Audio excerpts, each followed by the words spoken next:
So members, that brings us up our final department, and yes, I know there's a bit of an irony in the fact that it's done, but let's go ahead and invite up the Department of Neighborhood Empowerment. And as the general manager is making her way up, we have actually 4 cards.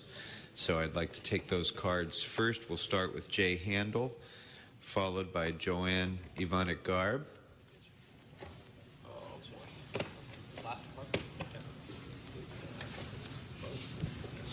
Good afternoon, Jay Handel, co-chair of the Budget Advocates. Really briefly, in looking at the request from the department, request number 1 is for a project coordinator for a grievance panel system. That's an unfunded mandate that you guys put on them about 2 years ago, and it should be funded because I can tell you right now, 2 people individually right now, one has 43 grievances filed, one has 17 filed, and we have almost 1,800 people in our system. God knows how many have been filed and are tying up staff doing these grievances, most of which are unwarranted at best.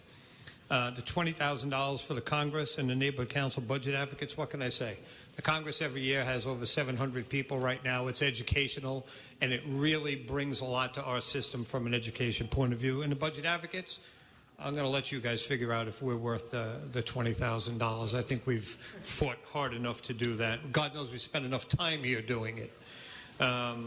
Unspent funds. Put the funds back in our accounts.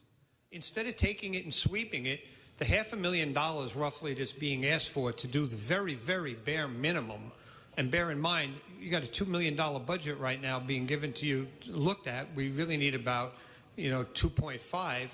The initial ask was like 2.8, and in 2006 it was 6.3. And it's right here. So the department's been decimated more than any department in this city, with 1,800 volunteers donating over $5 million in man and woman hours to this city. But I guess, you need to know that with marketing money and outreach money, this year in the elections, 51 incumbents, 67 new board members in Region 8 alone. New people getting involved in our city. And the last thing I'm going to ask in my 7 seconds is, we've got 6 NEAs working 95 neighborhood councils. I ask every one of you council members, how many deputies do you have working your district trying to take care of that many people? 6 NEAs can't do it. It's virtually impossible. Thank you. Thank you. Our next speaker is Joanne Ivanek Garb, and she will be followed by Jeanette Hopp. Joanne Ivanek Garb, the other co-chair for the Budget Advocates. Jay stole my thunder in a little bit because I wanted to ask for the funding for the Congress. We have over 700 people that attend that Congress. We offered the ethics training at that conference and funding training, so people can do it all at one time and get it done and attend other educational possibilities. We do workshops on outreach, which is your mandate to us that we reach out to the community, and it's well worth its money. We also have budget day. Each neighborhood council is supposed to have 2 budget representatives out of 95. That's 190, and we have well over 200 people attend our budget day. So we have Mr. Krikorian as one of our speakers. We have the mayor come in. We have a lot of people that come in, and we spend the morning talking about the city budget. And that's where we budget advocates get elected.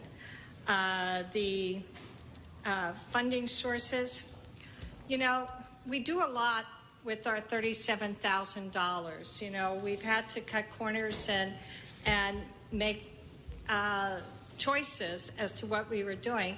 And a lot of times what happens is our outreach programs don't get funded the way they should be funded. So, I'm sneaking in to put us back to where we originally started at the $50,000. I know it's not going to happen, but it never hurts to ask.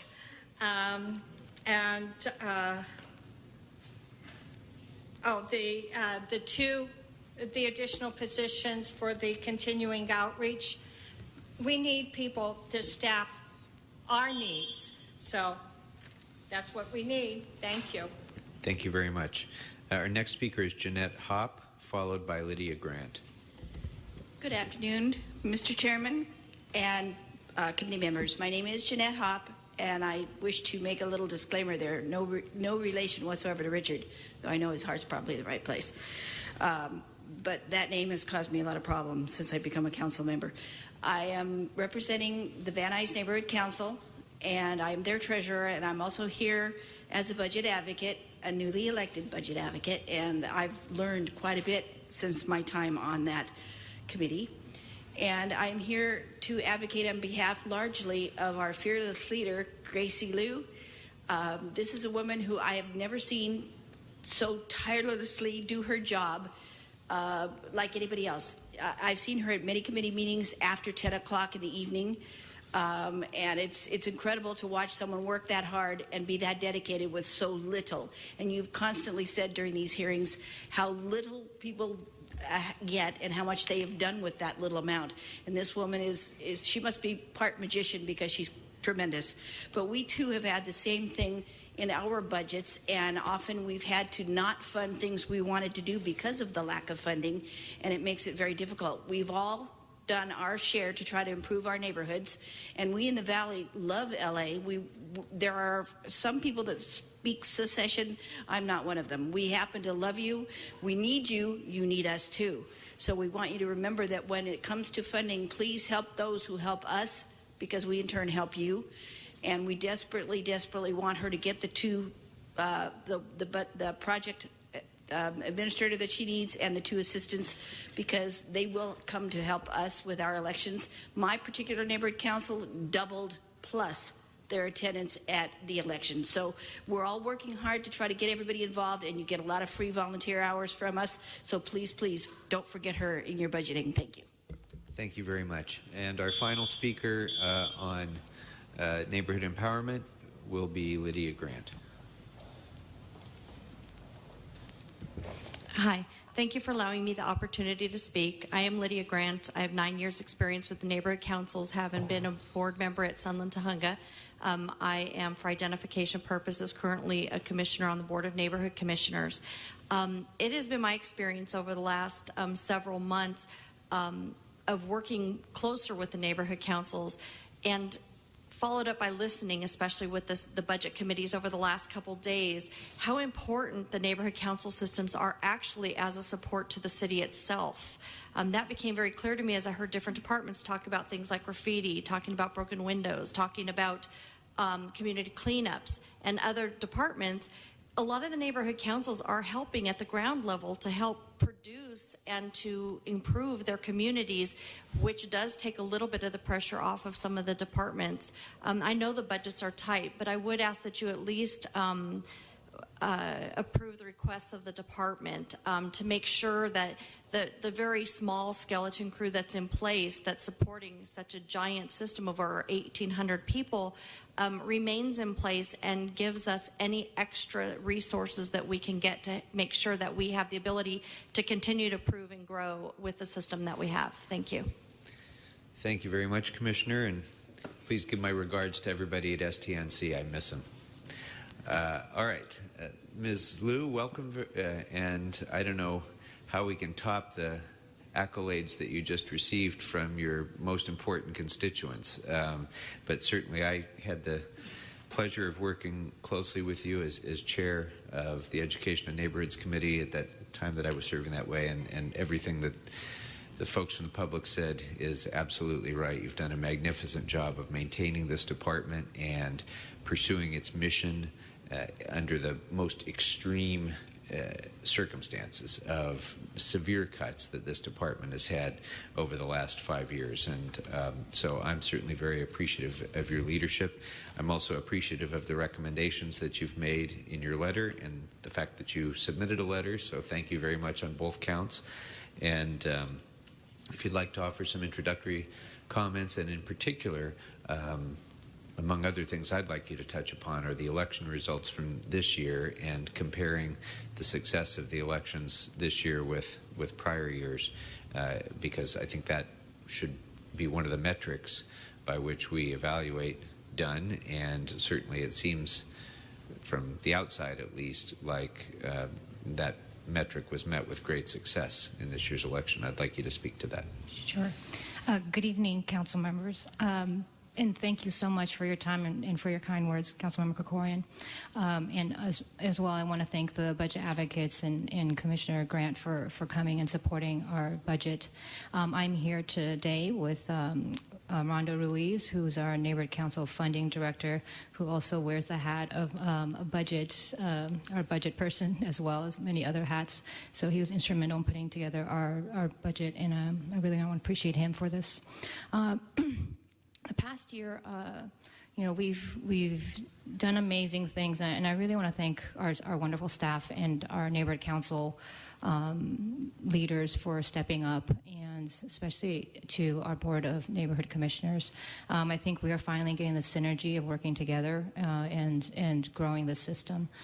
For the next year, the budget request was really focused on continuing to streamline our policies and procedures, and basically just trying to get out of the way of neighborhood councils in the areas of funding and grievances, elections, just making it easy for the volunteer for the city they're contributing so much to do their work without getting tied up in a lot of the frustrating paperwork. I can't tell you in terms of elections when I hear board members come up to me saying, I'm not running again because I'm just tired of how hard it is to get things done with the city. And it's very distressing to me to hear that. And luckily we've been able to talk some of the people back into running again. But others we lose, and that's unfortunate, because I think that this is something that we could remedy with the proper resources. The other thing that we're looking at is to increase the neighborhood council visibility, both inside the city and with our Angelinos across the city. And for both these things, in terms of streamlining and increasing outreach, we are looking at technology and digital democracy. How can we take it to the next level for the city in terms of civic engagement? And that's why you'll see our requests are focused on that. We did initially ask for a $2.8 million budget. When it came back at $2 million, we looked again and said, where can we tighten the belt? What is really needed for next year to meet these goals, and this is what you see in the letter in terms of our request. In regards to your question, Councilmember Krikorian, for neighborhood council elections, we are still actually in the process of conducting and finishing the elections. We still have 3 more election days to go through. Actually, I take that back, 4. And so far, though, what we've seen with our outreach push and neighborhood councils coming forward and really, stepping up, we have a 35% increase over 2012 elections so far in terms of voters. And for these 25% of our neighborhood councils so far, they've had their historic highs of voter turnout. So we're very excited by that, and the fact that we have over 500 volunteers who've come forward to even help us with our elections, and we really rely on them to help us administer those. So I'm happy at this time to take any questions that you may have on our budget request. So not to put too fine of a point on it, but compared to a year when election results were pretty moribund, when turnout was just really ludicrously low, when there were so many seats that weren't even contested. By contrast, this year's election showed an increase in turnout of over 40%, as I understand it. So clearly, this year there's been a re-engagement of the public and of our neighborhoods in the importance of neighborhood empowerment and the neighborhood council movement. And yet your proposed budget this year is about a 20% year-over-year reduction, as I understand it. Is that right? A 20% cut correct from last year's budget. Correct.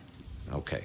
So I have a number of questions. First, just to make it easy, I'd like to ask for reports back on each of the following departmental requests. Regular appointment authority for a project coordinator to develop and execute a new peer grievance panel system. That grievance panel system was the outcome of about 2 years of work that I did along with the department and my staff and the neighborhood councils to try to develop a new grievance system. So I'd like to see a report back on the cost, benefits, and potential funding sources for that project coordinator. Same thing for the $20,000 to support the annual Congress and the NC Budget Advocates. I'd like a report back on the 2 regular appointment authorities for PAs to maintain and develop the outreach communication strategies in elections. And a report back on the $185,000 request for outreach and building a digital platform and an RFP for online voting for the 2016 election. And in that regard, has any of the preliminary work already been done in laying the groundwork for the potential for online elections? Have you already started down that road? Yes, we actually, this online voting concept came up in 2010 with Silver Lake Neighborhood Council. They initially proposed it when the city clerk was administering their elections. At the time, it came in rather late, and although city clerk with enough time could have possibly incorporated this, they weren't able to in 2010. In 2012, because the department got the elections with basically 5 months of prep time, we were not able to incorporate online voting. Right.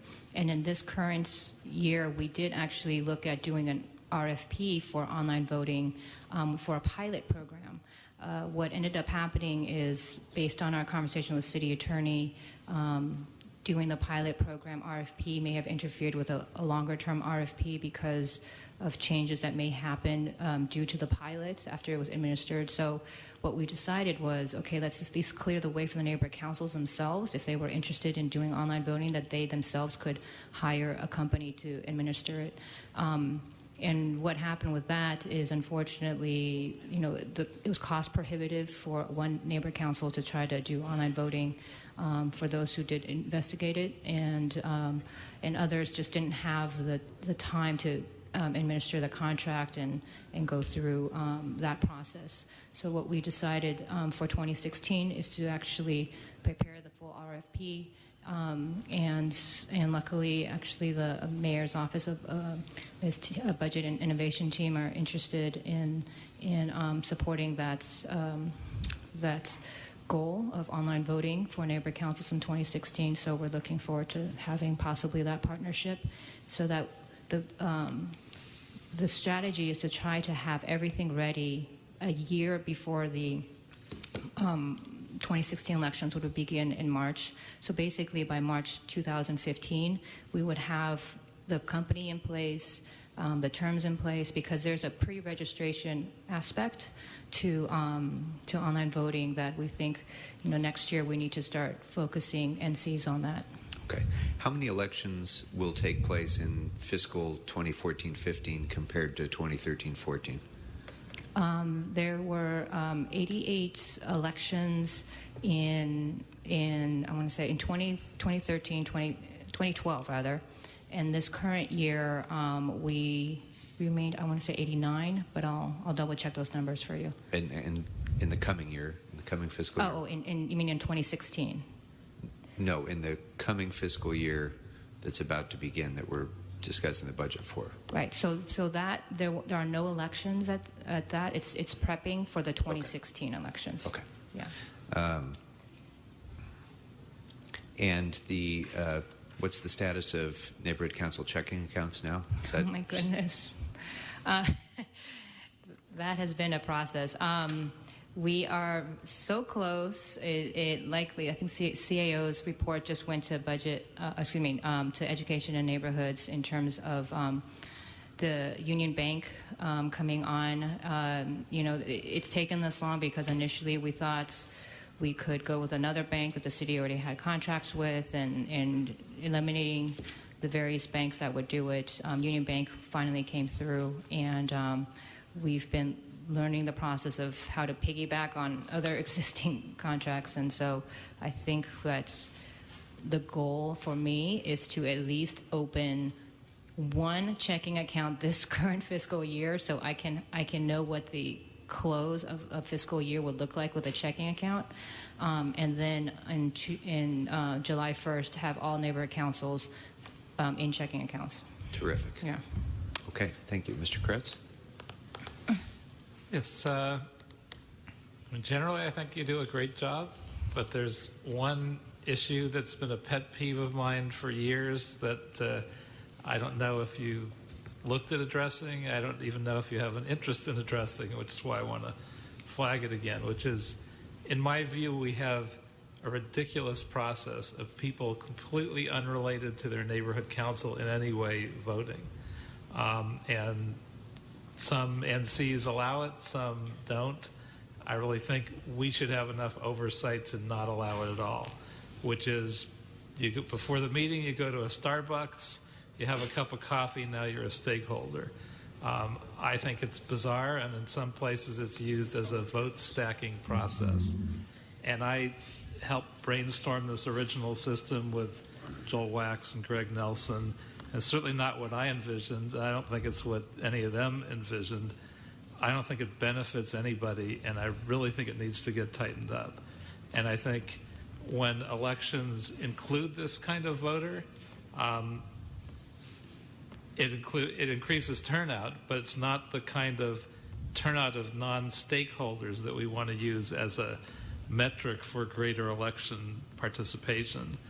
I mean, if a strip club owner runs and a person has a lap dance and then says, hey, I'm a customer, I get to vote, well, I believe tweet of the day.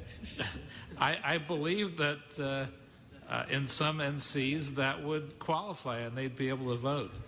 And my fear is, as we go online, you now make it easier. So people who are even less unmotivated but are asked to by someone to vote when they really have no connection at all to the NC will be voting. And I really think it should represent stakeholders. There's got to be a real connection. You've got to live there, or you've got to work there, or you've got to spend some appreciable amount of time. I think it's one thing even if you belong to a gym and you're there all the time. But if you pass through and grab a cup of coffee on your way to the meeting, there's got to be some way to tighten it up, especially before we go online.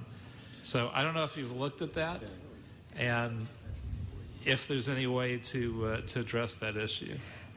So, Councilmember Koretz, we did make a change in terms of City Council did make a change to the stakeholder definition that would prevent a Starbucks type of receipt holder from voting in the current elections.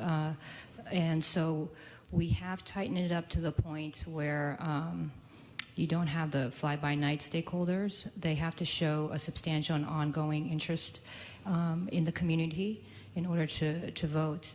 And how this is played out in the elections is if a business owner, has customers that have a substantial ongoing investment in that business in terms of being customers, they would have to get a letter from that business basically stating that, and in order for them to vote in neighborhood councils that have documentation. Neighborhood councils themselves can control this by requiring documentation for their voters.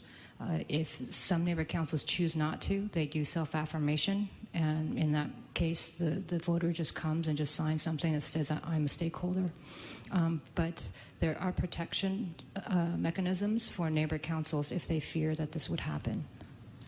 I still hear about abuses, and I believe it's because we haven't nailed that down and we've allowed that to be self-affirmed. And I would have to say the self-affirmations are not always of great value.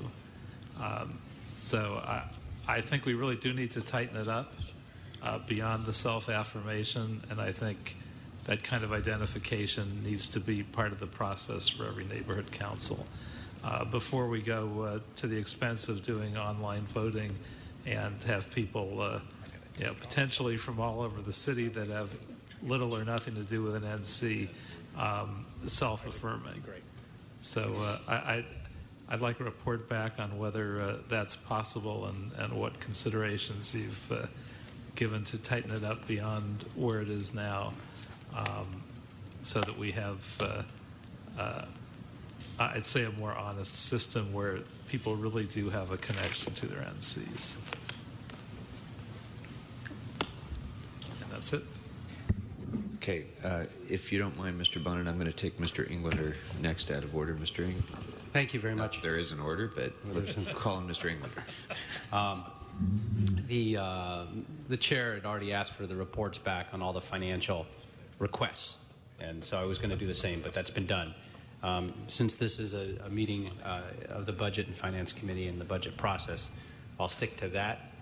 But I do want, before I do that for a moment, congratulate you for doing an incredible job, and you and your entire staff, and Lydia, who spoke earlier, really goes over the top, quite frankly, with working with so many folks that have so many interests. These are the key stakeholders. Neighborhood Council this month, in fact, I think it's May 25th, will be celebrating officially their 13th birthday. And yeah. Yay. And it's remarkable that what we've seen and the change and a lot of the leadership, quite frankly, and what you've done to work with everybody. These are folks citywide that have direct interest in their community and volunteer their efforts because of that. And I've always said that they're the eyes and ears of our community. And but I want to congratulate you for doing so much with so little. Thank you, Councilmember. And working through all the issues that not just citywide, each one of them had questions and concerns and ideas and thoughts. And then you go through elections. And while we're trying to get more folks involved constantly to not only to vote but get on the boards, there's also a sea change.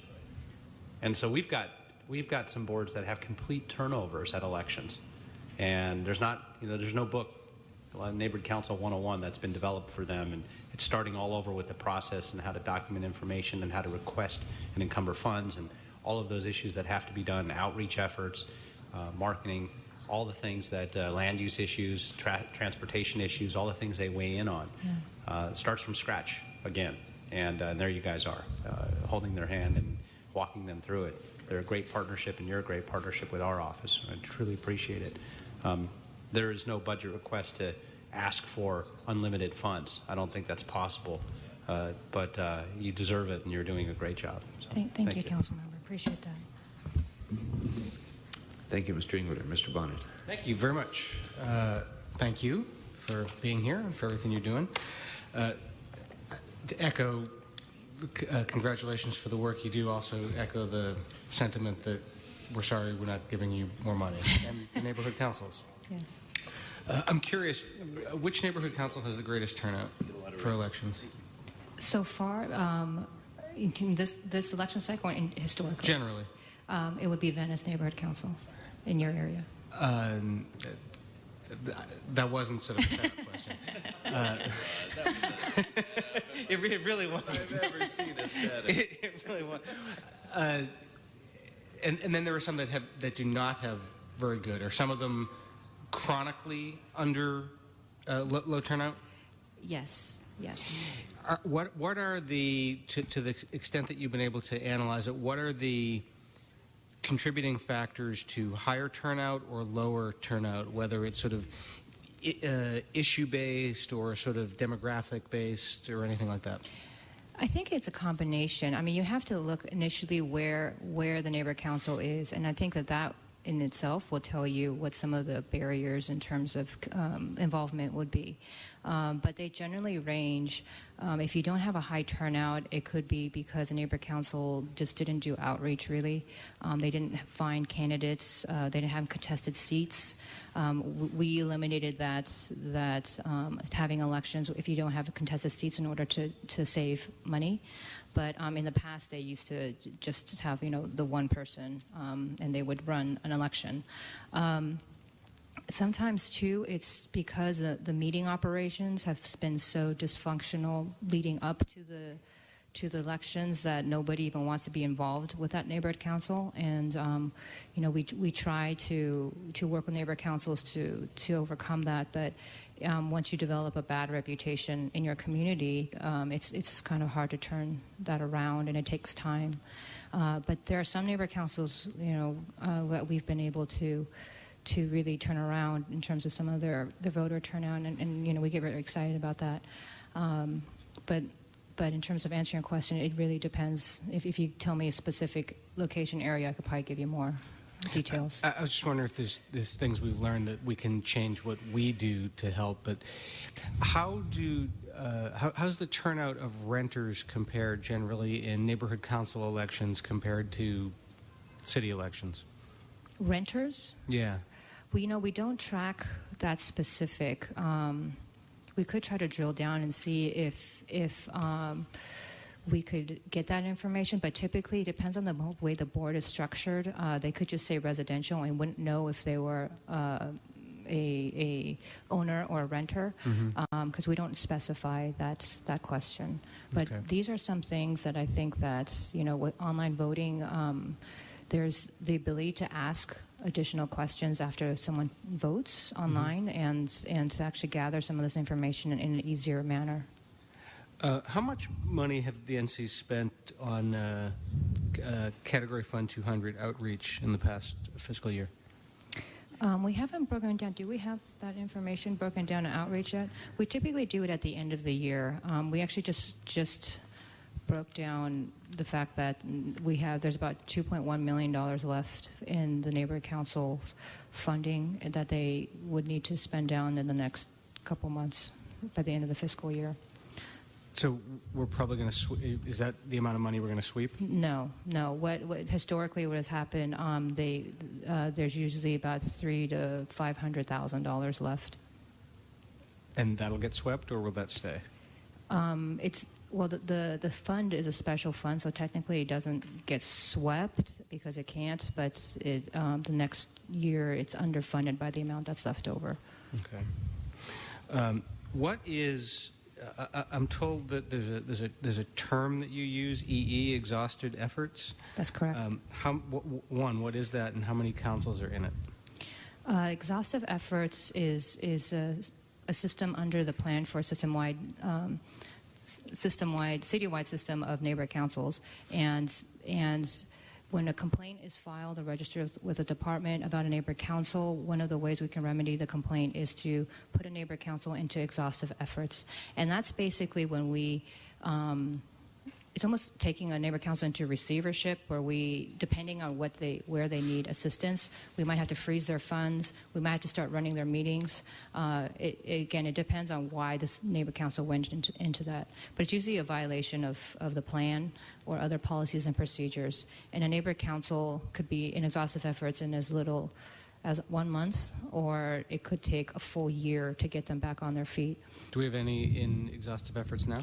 We do. We have 3 neighborhood councils in exhaustive efforts. Okay.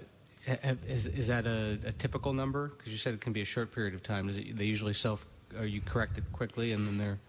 It is a typical number in terms of staff capacity. I think that if we were really to go in and look at some of the neighborhood councils, that there would be more neighborhood councils in exhaustive efforts, but we just don't have the ability to because it's staff intensive once a neighborhood council goes in exhaustive efforts, particularly if we're running their meetings for them.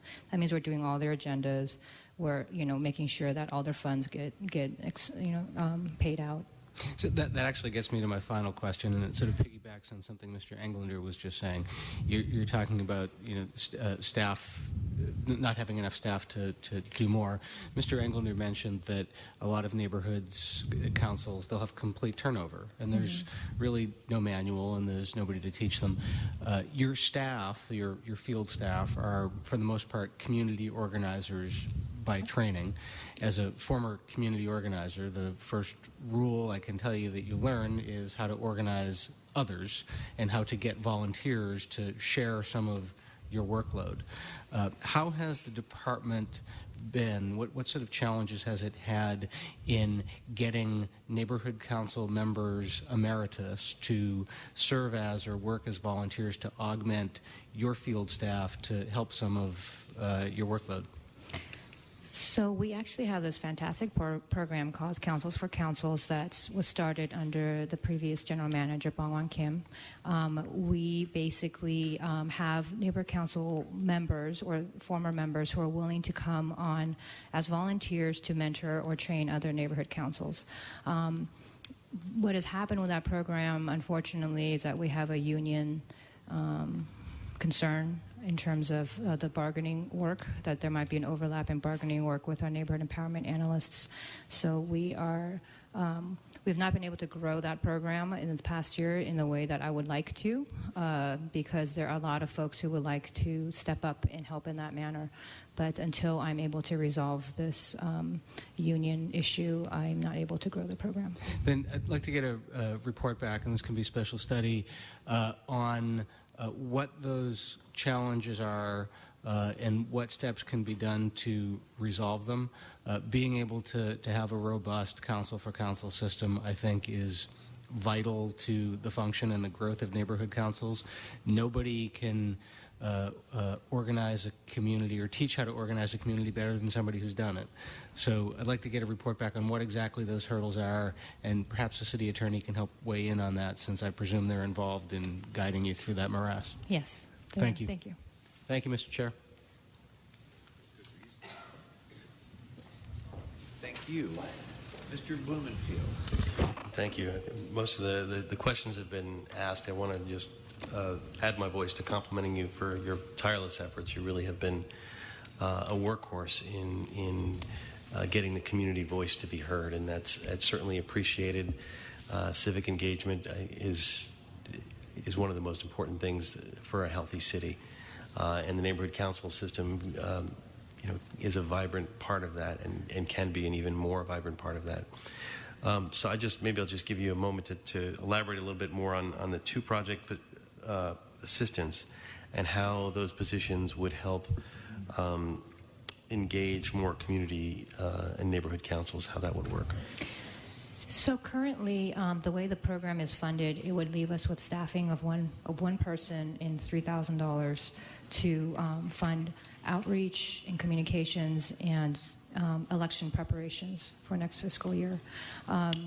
Right now, we use some of the election outreach funds to have at least 5 different election assistants and student professional workers that are helping us with just maintaining a website, the newsletters, doing online trainings, doing virtual meetings so that we can try to get the word about neighbor councils out more.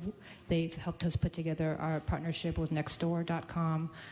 Nation Builder is another project that they've been working on as well. We are creating one nation builder for the department and 95 sub-nations for each of the neighborhood councils, and that takes staff to do that.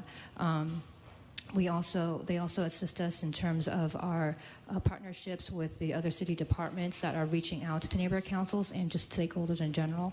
For instance, with LAPD, we have hosted 2 town halls, one in West LA area, and then one in the Valley. They've each had a lot of turnout, over 250 people in Valley and 150 people in West LA.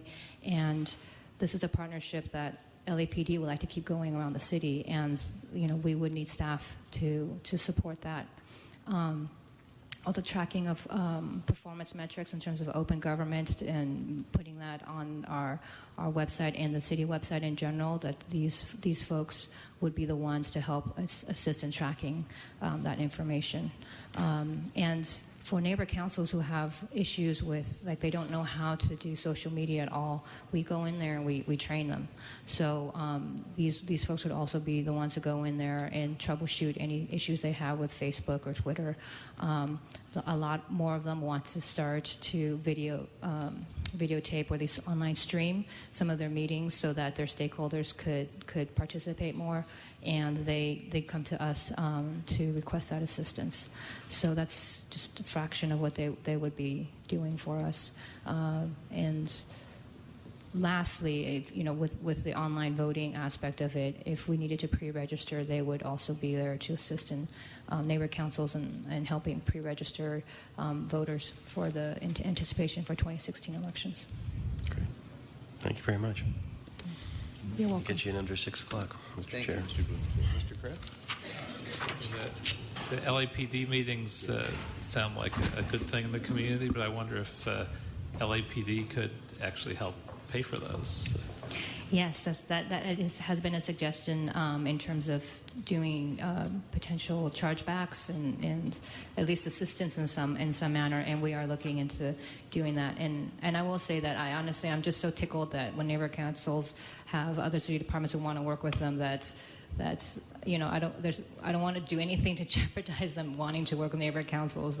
So doing a chargeback sometimes I think may be discouraging for city departments who are also struggling with their own budgets. Well, it's significant with a tiny department like yours. Yes. It wouldn't even be budget dust for the LAPD because it's such a tiny, tiny fraction of their budget. I would imagine there wouldn't be a huge objection. Yes, we are looking into that, and as well as grants and other ways to fund. I mean, Nation Builder has a donate button. I'm thinking maybe we should just turn that on and raise some funds for the department. All right. Thank you very much, Ms. Liu. Thank you to you and your heroic staff, to the Neighborhood Council budget advocates, and the many hundreds and hundreds of Angelinos who are devoted to neighborhood empowerment through the 95 neighborhood councils, and to Commissioner Grant and the other BONC commissioners. This really is a tremendously important and I think tremendously successful experiment that Los Angeles has engaged in empowering people, and I'm very proud that we're an example, I think, for the rest of the country in our commitment to neighborhood empowerment. So thank you very much for your leadership. Thank you. And members, it's just a little bit before 6, so I want to note that day 2, I think we ran about 7 minutes after 7. Day 3, we ran about 10 minutes after 7. I think we more than made up for it today by finishing before 6 o'clock, so I consider us right on pace. All right, Mr. Chairman. Yeah. Thank you. Now, get rested over the weekend, because we're going to resume again on Monday with a presentation by the Coalition of City Unions, a presentation by the Neighborhood Council budget advocates, and then consideration of the departmental budgets of the City Ethics Commission, the City Clerk, the CAO's office, the GCP funds, the unappropriated balance funds, the reserve fund, MICLA, the Capital Improvement Expenditure Program, the trans, and the matters set forth in Exhibit H. So it will be another full day beginning at 9 a.m. You know what? 9:30. I'm going to say 9:30 on Monday morning. So we'll begin at 9:30 a.m. Monday morning, and until then, everyone have a good weekend, and we are in recess. Have a good weekend.